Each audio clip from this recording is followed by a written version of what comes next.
Bonjour à tous, aujourd'hui on va s'attaquer à un sujet essentiel pour n'importe quelle entreprise, la feuille de route commerciale. On parle bien du fameux plan d'action commerciale, c'est vraiment l'outil qui permet de passer de l'ambition, des grandes idées, à des résultats, des résultats concrets.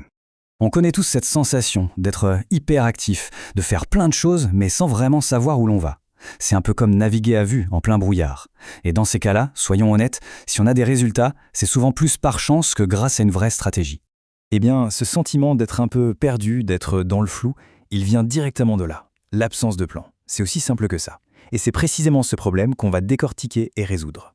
Alors, la solution, c'est quoi? C'est le plan d'action commerciale, qu'on appelle souvent le PAC.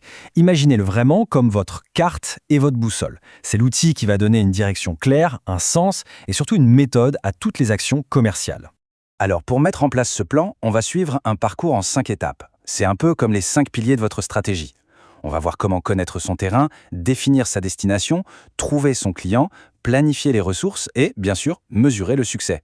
Allez, c'est parti! Première étape donc, connaître son terrain. On attaque par les fondations.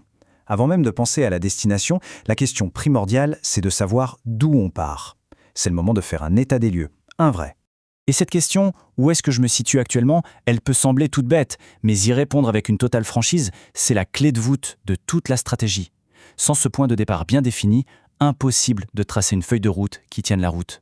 Et pour y répondre, justement, on a 2 outils super puissants. D'un côté, l'analyse Pestel, qui nous aide à regarder à l'extérieur, le marché, la conjoncture, tout ce qui nous entoure. Et de l'autre, le fameux SWOT, qui nous force à faire notre introspection. Quelles sont nos forces, nos faiblesses, ici, en interne. Ok, étape numéro 2, définir sa destination. Maintenant qu'on a fait le point sur notre position des départs, la question logique c'est où est-ce qu'on veut aller? Il est temps de fixer le cap. Et attention, les objectifs, c'est bien plus qu'une simple destination sur la carte. C'est vraiment la boussole qui va guider chaque action, chaque décision. C'est ce qui va permettre à tout le monde, que ce soit au marketing ou à la vente, de ramer dans la même direction. Pour que ces objectifs soient efficaces, il y a une méthode en or, la méthode SMART. Spécifique, mesurable, atteignable, réaliste et temporellement définie. En gros, ça transforme un souhait un peu flou comme « on veut plus de clients » en un objectif ultra concret du type « on veut acquérir 500 nouveaux clients PME d'ici la fin du 3e trimestre ». Franchement, la différence est juste énorme. 3e étape, trouver son client. On sait où on va, maintenant il faut savoir pour qui on y va. L'idée, c'est de définir avec une précision chirurgicale à qui on s'adresse. Parce que soyons clairs, essayer de plaire à tout le monde, c'est le meilleur moyen de ne plaire à personne. Et pour ça, il faut bien distinguer 2 choses. D'un côté, le profil du client idéal, ou PCI. Ça, c'est l'entreprise qu'on vise, quel secteur, quelle taille, etc. De l'autre, le buyer persona. Et là, on parle de la personne dans cette entreprise. Son rôle, ses problèmes, ses objectifs. C'est une nuance capitale. Parce qu'on ne vend pas à une entreprise, on vend à un humain. Regardez cet exemple, c'est parfait pour illustrer. Voilà Vincent, 40 ans, DRH. On connaît son but, digitaliser ses processus pour gagner du temps. D'un seul coup, notre cible n'est plus un concept abstrait, c'est une vraie personne. On ne s'adresse plus à un directeur des ressources humaines, on s'adresse à Vincent. Ça change tout.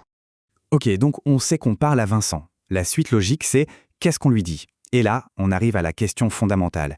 Qu'est-ce qui, dans notre offre, est vraiment différent et précieux, spécifiquement pour lui? C'est ce qu'on appelle l'USP, la proposition de valeur unique. Attention, ce n'est pas juste une fonctionnalité ou un slogan, c'est vraiment le point de rencontre magique entre 3 cercles, ce que Vincent veut, ce que l'on fait de mieux et ce que la concurrence ne fait pas. Voilà, le point clé est là. L'USP, ce n'est pas un slogan creux. C'est un message qui met en avant un bénéfice bien réel, bien tangible. L'exemple classique, c'est Domino's Pizza. Il ne disait pas « nos pizzas sont délicieuses », non.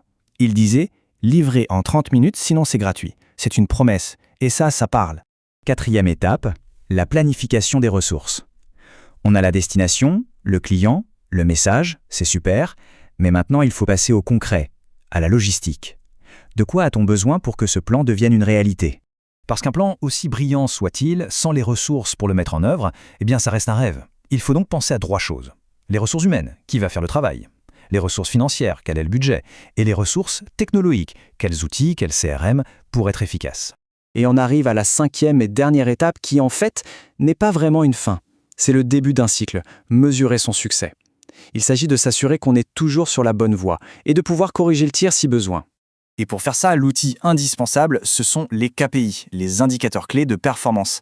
Voyez ça comme le tableau de bord de votre voiture. Ce sont les chiffres qui vous disent si vous avancez, à quelle vitesse et si vous êtes toujours dans la bonne direction.